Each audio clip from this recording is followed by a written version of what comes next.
Now, turn off all the lights and get ready to never sleep again. I pretended to be a missing girl so I could rob her family. By J. Cott 12. Michaela Murray went missing 12 years ago on the eve of her 18th birthday. She didn't have any big plans or anything, but her friends described her as having been in a particularly good mood for what was otherwise a perfectly normal Friday. She'd gone to school, soccer practice, work, and then came home for a night of Disney movies with her kid brother James.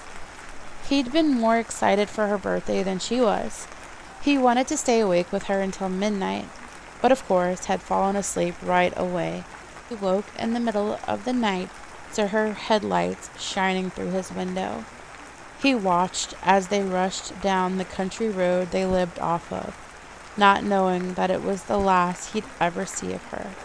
The poor kid was only 5 and would be forever tormented over why she'd leave him like that, or why she'd never come back. It wasn't until the sun came up on that cold Saturday morning that anyone realized something was wrong. Her parents entered her room to wish her a happy birthday, only to find her bed empty, car gone, and phone off. They started their rounds of calls to Michaela's friends, but nobody had seen or heard from her. Panic really started to set in when Michaela's car was found abandoned on the side of a heavily wooded road, pulled off to the side and facing the wrong direction, practically in the middle of nowhere. There were no hiking trails or anything like that, nor were there any signs of struggle or any evidence of where she might have gone next, until Michaela's friends followed the road on a map. You see, Michaela had a boyfriend, Tom. He was a year older and had just gone off to college. He had been trying to get Michaela to come visit him, but her parents wouldn't allow it. But if they had, this was the very road she'd have taken to get there. So while Linda Murray filed the missing persons report, Paul Murray sped on up that road, all the way to Tom's university. Tom swore to him, and later the investigators, that he hadn't seen her in weeks, that he'd been in his room studying that night. His roommate confirmed seeing him early that evening, but then left to go to a party where he'd spent the night. The police looked deeper into Tom and found strands of Michaela's hair in his car. This didn't prove much, but it spooked Tom enough into changing his story a bit and admitting to have seen Michaela more recently than he'd said. That he'd picked her up late the weekend prior for a midnight drive. This sounded precisely like what had happened the night she'd gone missing, but police found nothing to substantiate it. Tom was eventually cleared as a suspect, but the Murrays never let it go. They were certain he was involved in her disappearance. So certain that Paul Murray spent several nights sitting outside Tom's dorm, waiting to catch his daughter going in or out. Tom's family ended up taking legal action, which was the end of that. It wasn't long before the case went cold. The days, weeks, and months passed without any further updates. The people in Michaela's life were left with this dark cloud of uncertainty, wondering what had happened to her, if she was out there, somewhere. And she was. She was about to return home after more than a decade, because I'm Michaela Murray, and I ran away that night to start a new life. At least that's what I told the Murrays. I had no fucking idea what happened to that girl. You think I'm awful. That's fine. I don't disagree. I'm not proud of what I did. I was desperate, homeless and on the run, smoking a pack a day just to function. I owed a lot of money to the wrong people for some other things that I am not really proud of. I was stuck and needed a plan. And then I saw her face. Michaela Murray. It was on a bulletin board at some cheap motel I'd passed through. There were half a dozen girls on there, but Michaela stood out because she looked so much like me. I'd have swapped in one of my old high school photos, and I doubt anyone would have noticed. Not that anyone was paying attention to this board or these girls anymore. Even the lady at the motel who'd spotted me staring said, "They ain't coming home, but I don't got the heart to take 'em down." As I ripped another butt later that night, I decided one of them would be coming home. Michaela's family had money, and that was exactly what I needed. If you're wondering how I expected to get away with it, I didn't. I wasn't planning on being there for more than a night. I did just enough research on Michaela to get in, find what I could take, and get out. I was going to beg them to give me one day before alerting anybody that I had returned, to let me rest in my own bed before being swarmed by whatever media Nowhere, Indiana had to offer. Though after miles and miles of cornfields, my guess was that I'd have time to escape that wave. The bus station looked copied and pasted into place, standing out between a small market and gas station. I made sure not to talk to anyone. I didn't want to risk being mistaken for the town's longest missing girl. Not yet. After one last cigarette, I shoved the pack and the lighter back into my coat pocket, along with my real identity. When I turned down Laking Avenue, I was no longer me. I was Michaela Murray. The Murrays lived a pretty secluded life. Their home sat alone in the middle of endless plains. I could hardly see their neighbors. I was starting to understand why Michaela might have run away. Although the house itself was huge, with an in-ground pool and a cute little gazebo out back, draped in numerous flags and dream catchers. I rang the bell and felt my stomach sink. What if my dirty blonde hair wasn't light enough? Or if Michaela had had some obvious scar I'd overlooked? But when Linda Murray answered the door, she nearly collapsed. She shrieked and clasped her hands to her mouth, bursting into heaves of tears. "Oh my God!" she kept repeating. I stood there awkwardly as she squeezed me tighter than I would have liked. The dog at her legs was barking madly, and all I could think was how pissed off I'd be if I got caught because the dog didn't recognize my scent. "What is it, Linda?" Michaela's dad called from somewhere inside the house. He eventually appeared behind her and saw me standing there, secretly trying to get myself to cry. He stumbled back. "Is it really you?" he uttered. His eyes went wide and his bushy gray mustache twitched. The dog was still barking, reminding me that I was in fact a stranger in this house. But I nodded and said, "Yes, Daddy, it's me." Before Paul could respond, another taller figure pushed through. Little James was little no more. He was 17 now, the same age his sister was when she vanished. He still had that same baby face, though, only it was pale white, like he hadn't seen the sun in a while. He was staring right at me, looking almost scared. I panicked for a moment, but figured surely, of all people, I'd be safest around James. He'd hardly ever known his sister, yet the baby blue eyes behind his jet black hair were piercing into mine, and I couldn't think of anything to say to him. I could feel the cigarettes in my pocket. I needed one. "Come here, baby girl," Paul breathed. Linda, who was still sobbing and clutching onto me, passed me off like a toy she did not want to share. Paul pulled me into his arms and held even tighter than she had. We rocked back and forth for a moment. "I can't believe you're here," he whispered. Linda watched, with her hands still covering her mouth. "James, come give your sister a hug," she cried. It's Sissy." I wanted to puke. James didn't move until Paul grabbed his shoulder and pulled him into us.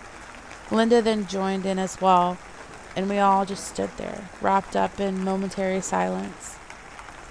"Okay, let's get inside," Paul said. "It's cold."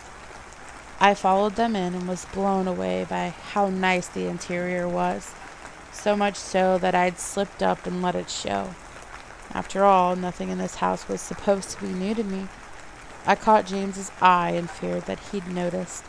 He kept his eyes on me as we passed through room after room, deeper and deeper into the house.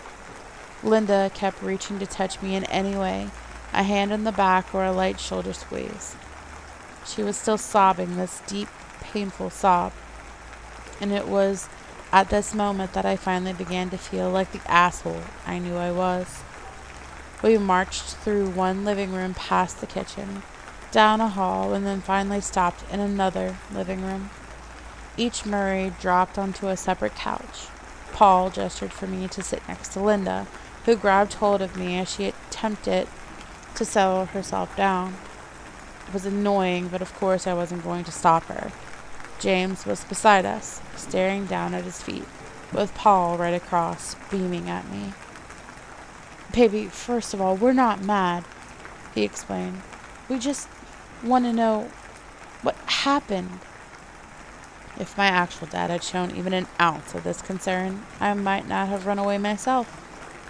I dropped my head and said, "I'm sorry, you guys. I needed to get out of here. I felt stuck. I didn't mean to hurt anyone. I didn't know what to do." It certainly wasn't Oscar-worthy, but I wasn't playing the long con. I just needed to be passable long enough for me to swipe several of the items we'd passed on our journey to this room. Paul nodded slowly. He looked guilty, and it made me feel bad. Okay, where did you go, baby?" "I went north. Tom helped. He introduced me to someone at his school who gave me everything I needed." This was better, I thought. Added in some details the real Michaela would know. Although, of all the lies to that point, this one felt strangest to tell. The online consensus was that Tom had killed Michaela. Now I was making him her hero. "Wow, that's quite the adventure," Paul exclaimed. I looked over at Linda because she was squeezing too hard. Her face lit up when our eyes met, and she just nodded. "What made you come back?" Paul continued. I hesitated on this one, so I told the truth. I found myself in a lot of trouble. Didn't know where to turn next. I think the only reason I didn't come back home sooner was because I felt embarrassed. And then years went by. "What kind of trouble?" Linda gasped. She'd finally let go of me. "No, Linda," Paul began. "It's okay. She's not a little girl anymore." He laughed. "That's her business. Listen, baby girl, we don't have to talk about it if you don't want. All that matters now is you're home and you're safe." He was holding on to both of my hands. This made me tear up for real. In just a short period of time, I'd flipped my thinking. Maybe Michaela was just another stupid teenager rebelling against her parents, who were only trying to keep her safe. Maybe she snuck out to celebrate her 18th birthday with her college boyfriend at some frat party. Maybe some random frat guy decided he wanted her. Maybe he slipped something into her drink. Or maybe she got too experimental. Maybe someone offered her something she'd never tried before, and she took it. To be cool. To show off in front of her college boyfriend's college friends. I spent my whole life wishing I had had hers. "You know what? I have an idea," Paul said dramatically with a raised finger. "Linda, why don't you go out and get stuff for pork sandwiches, and I'll cook up some tater tots, yeah?"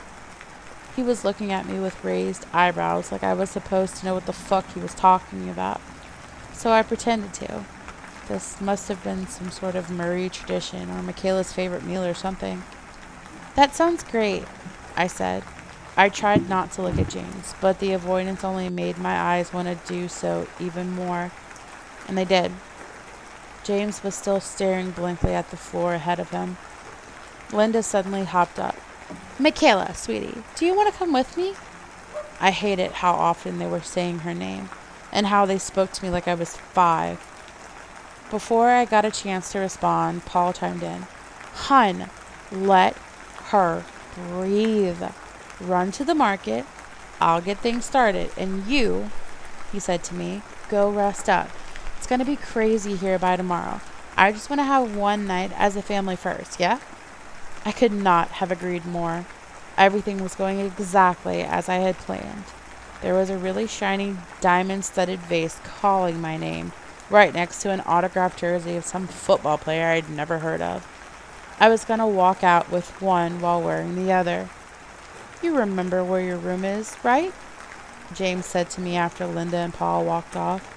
I obviously had no idea where anything was, so I joked back. Oh, I thought this was it.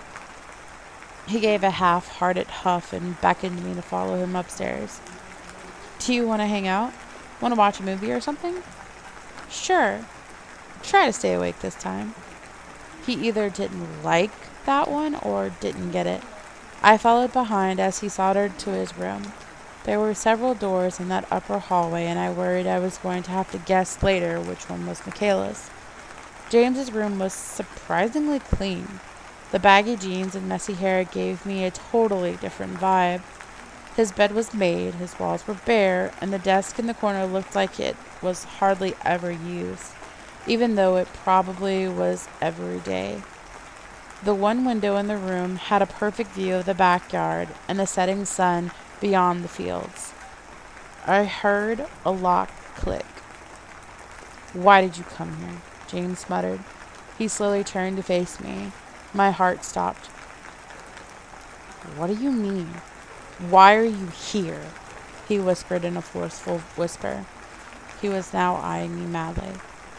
Look, I'm really sorry I left you. I feel terrible about it. I always have. He shook his head and started to tear up, like he couldn't bear to hear it. He then rushed towards me, and for a moment I thought he was going to attack me. But he brushed past and stopped at the window. Remember when I climbed the gazebo and fell? Nope, had no idea what he was talking about. Of course I remember, I pleaded. He laughed to himself and then marched right up to me, grabbing me by the shoulders. That's weird because Dad built it after she left, you fucking idiot. He tossed me backward and spun off toward his closet. He started throwing clothes in a duffel bag. We need to go, he said. Now. My whole body was tingling. I knew I was caught, but I still wasn't sure what to do. Do you understand what's happening here? He continued. He knows. He knew the whole time. I finally gave it up. What gave it away? He stopped to look back. Because we know where she is. I was confused. This wasn't in any of the theories I'd read online. Where is she? James shook his head in frustration. He grabbed me by the arm and dragged me to the window. She's right fucking there. He spat with a finger pointed outward. I looked out into the yard past the covered pool where the gazebo sat lifeless and weather-worn, with noticeable chips in its white paint. The fact that James couldn't bear to look at it told me what he was thinking. I frowned. What makes you think that? He rushed back for the bag and threw more things inside. He built it the week she left, he said with emphasis on every other word. And they never use it during the day. Never. I wasn't convinced. James was so young when it happened, and clearly torn up over it, as was reported in everything I'd read about the case. When he noticed my skepticism, he huffed an annoyed sigh and turned to the dresser drawer, rummaging through before pulling out what he was looking for and jamming it into my gut. I reached down for it. It was a dirty purple bracelet, all stretchy and rubber. It had her name on it. I played with it in my hand before slipping it onto my wrist. Remy dug that up a couple of years ago. That's our dog, by the way, he added sarcastically. Dropped it right at my feet. And I remember it. I remember her wearing it that night. He sounded crazy. He tried to keep his voice down, which only made him seem crazier. You saw her drive off, I said to him. I saw her car drive off. Listen to me. We need to leave right now. Please, he's going to kill us. As soon as we go downstairs, we're dead. He was panting. I didn't move, didn't speak. He lowered his head in defeat and threw the bag over his shoulder, making his way for the window and starting to crawl out of it. Please come. He tried one last time, half in and half out. I was frozen. I listened for any sign of danger outside the room, but it was silent. I thought, this is crazy, right? And then I thought about how much I wanted a cigarette. That was how I made my decision. I took James's hand and he helped me climb out.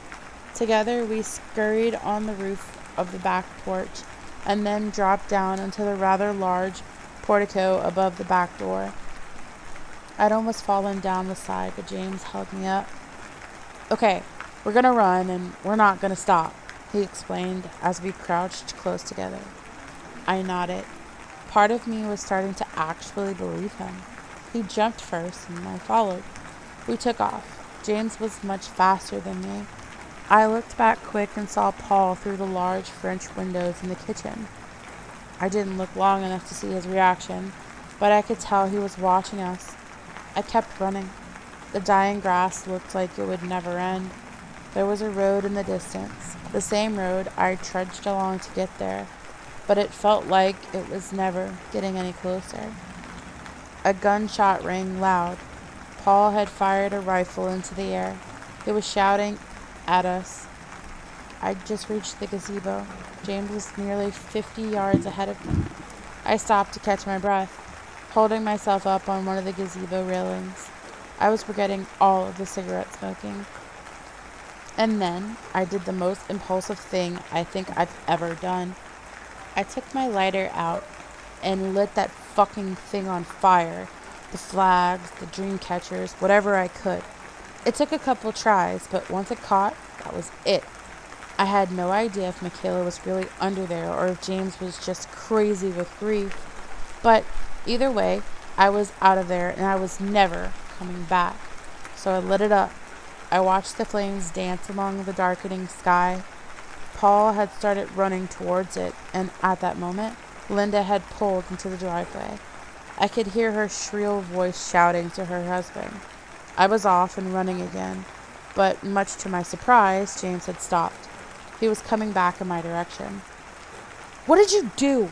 he shouted before passing me. I was confused. I watched him race toward the fire, knowing that it was long past fixing. "No!" James kept shouting. He was hysterical. It was like he was watching his actual sister burn. He dropped to his knees and broke down. I wanted to go comfort him, but Paul was closing in. I had to get out of there. I made one last dash without ever looking back. By the time I'd reached the road, the sharp pain in my side had crippled me. I was barely able to move.